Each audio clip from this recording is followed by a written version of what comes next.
আজকে তোমাদের আমি বি ভার্বের যে বিভিন্ন রকম সেন্টেন্স হয় সেই বিভিন্ন রকম সেন্টেন্সের বাক্য কিভাবে লিখতে হয় সেটা বি ভার্ব মানে তো আগের দিনে বলেছিলাম যে কর্তা যখন নিজে কিছু একটা হয় সেই ভাব যখন বোঝায় সেটাকে আমরা বি ভার্ব বলি। এবং এই প্রসঙ্গে তোমাদেরকে এটাও বলা হয়েছিল যে টেন্স তিন প্রকার: প্রেজেন্ট, পাস্ট এবং ফিউচার। তাহলে এই বি ভার্বটারও ওই তিন রকম টেন্সেই কিন্তু আমাদের বাক্য আমরা লিখতে পারবো। প্রেজেন্ট টেন্সেও লিখতে পারবো, পাস্ট টেন্সেও লিখতে পারবো, ফিউচার টেন্সেও লিখতে পারবো। তোমাদেরকে কিন্তু খুব ভালোভাবে এই জিনিসটাকে শিখতে হবে। তোমাদের যদি পড়াশোনাতে একটু ভালো হতে হয়, ইংলিশ যদি তোমাদেরকে ভালোভাবে জানতে হয়, শিখতে হয়, তবে কিন্তু এই বিষয়গুলোকে একদমই নেগলেক্ট করা চলবে না। দেখো, বি ভার্বের যে প্রেজেন্ট টেন্স তোমাদেরকে আমি আগের দিনে বলেছিলাম যে যেটা প্রেজেন্ট টেন্স হয়, একটু ওই ভিডিওটাকে তোমরা দেখে নিও।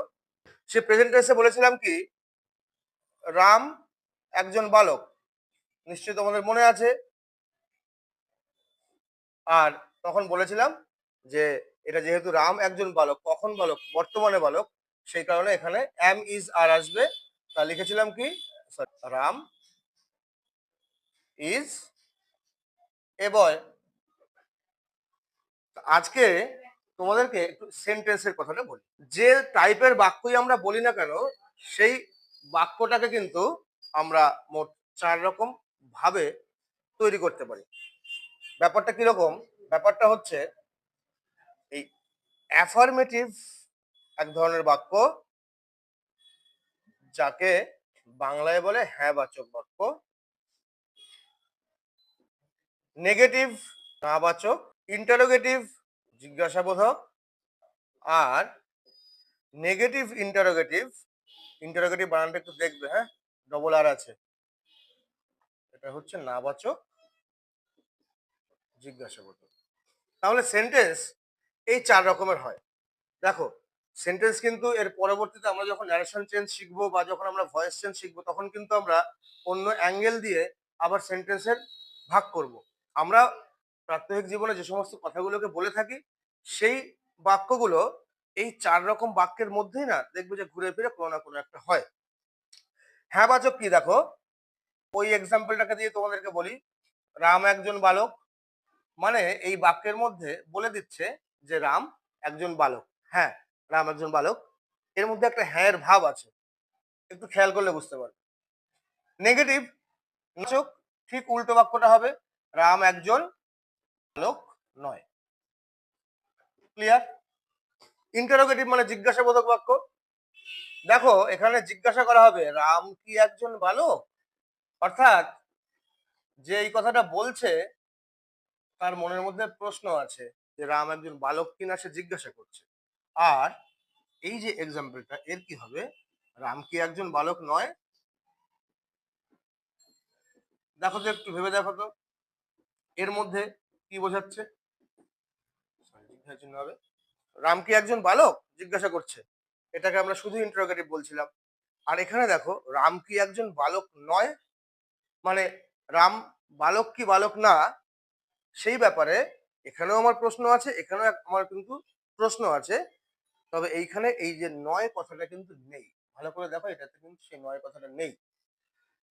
একটু খেয়াল করে দেখবে যে আমরা কিন্তু প্রাত্যহিক যে আমাদের জীবনে এই চার রকম বাক্যকেই কিন্তু আমরা ঘুরিয়ে ফিরে বলি। এবার এই যে বিভিন্ন সেন্টেন্সে বি ভার্ব আমরা কিভাবে ব্যবহার করব, বাক্য কোন সেন্টেন্স হলে সেই বাক্যের স্ট্রাকচারটা কিরকম হবে, সেটা একটু তোমাদেরকে বলি। Be verb present tense, affirmative মানে হ্যাঁ বাচক বাক্য। আমি প্রথমে নিয়মটাকে লিখে তারপরে সেই নিয়মে বাক্য লিখে দিচ্ছি। প্রথমে সাবজেক্ট লিখবো, তারপর অ্যাম, ইজ বা আর, তারপর সাবজেক্ট যা, তারপর অন্যান্য। এখানে একটু আমি দিয়ে লিখি, আমি একজন খেলোয়াড়, হতেই পারি আই অ্যাম এ প্লেয়ার। এটা অ্যাফার্মেটিভ হলো। কিন্তু দেখো, এই টাইপের বাক্য যখন ইন্টারোগেটিভে হয়ে যাবে, কেমন হয়ে যায়। আমরা সবাই বাঙালি বলে আমাদের কিন্তু কোনো বুঝতে অসুবিধা হয় না যখন আমরা বাংলাতে বলি, কিন্তু ইংলিশে লিখতে গেলে একটুখানি ঘুরিয়ে দিতে হয়। দেখো সেটা, এই যে অ্যামিজারটা আছে না, এটা বাক্যের মুখে চলে আসে, প্লাস সাবজেক্ট, প্লাস সাবজেক্ট যা, প্লাস অন্যান্য। তো এই বাক্যটাকেই বলছি, আমি কি একজন খেলোয়াড়, জিজ্ঞাসা চিহ্ন। দেখো এই যে অ্যামিজারটা আগে যেটা সাবজেক্টের পরে বসছিল, এটা কিন্তু সেটা সাবজেক্টের আগে চলে আসবে। Am I a player, negative. আমি একজন খেলোয়াড় নই, বুঝতেই পারছো। এটা কি হবে দেখো, এই যে এক্সাম্পলটা আছে, এই গঠনটা আছে, এই গঠনটা সেম, শুধু এখানে একটা নট হবে। তোমাদেরকে আমি নিয়মটাকে আগে লিখে নিই। আচ্ছা, আমি এই ক্ষেত্রে না নিয়মটাকে একটু নিচের দিকে লিখে দিচ্ছি। একটু, subject plus am is are plus not plus subject যা নয় প্লাস অন্যান্য। আর লম্বা বাক্য থাকলে আরো বেশি কিছু লিখতে হবে। I am not a player. দেখো এখানে আমি বলে দিচ্ছি আমি একজন খেলোয়াড় নই। আর একটা কি হবে, negative interrogative, am is are plus subject plus not plus subject যা নয় প্লাস অন্যান্য। আমি কি একজন খেলোয়াড় নই, am I not a player. দেখো এই নেগেটিভ ইন্টারোগেটিভ সেন্টেন্সের ক্ষেত্রে একটা জিনিস তোমরা একটু মনে রাখবে, হ্যাঁ, এই ভুলটা করো না। এই নেগেটিভ ইন্টারোগেটিভ সেন্টেন্স যখনই হবে না, তখনই এর নিয়ম আরেকটা হয়। সেটা কি জানো, প্রথমে ইজ বা are plus not plus subject plus subject যা নয় প্লাস অন্যান্য। এটা কি, লক্ষ্য করো, এখানে সাবজেক্টটা আগে, এখানে নটটা পরে। এখানে কি দেখো, নটটা আগে বসছে, সাবজেক্টটা পরে বসছে। এটা কখন হয় জানো, এটা তখনই হবে যদি সাবজেক্টটি নামবাচক শব্দ হয়।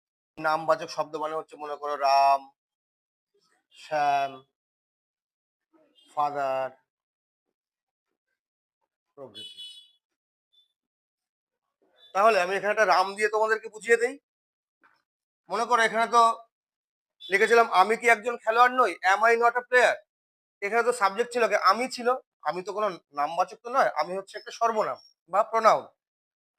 যে এখানে আমি রাম লিখতাম, রাম কি একজন খেলোয়াড় নয়,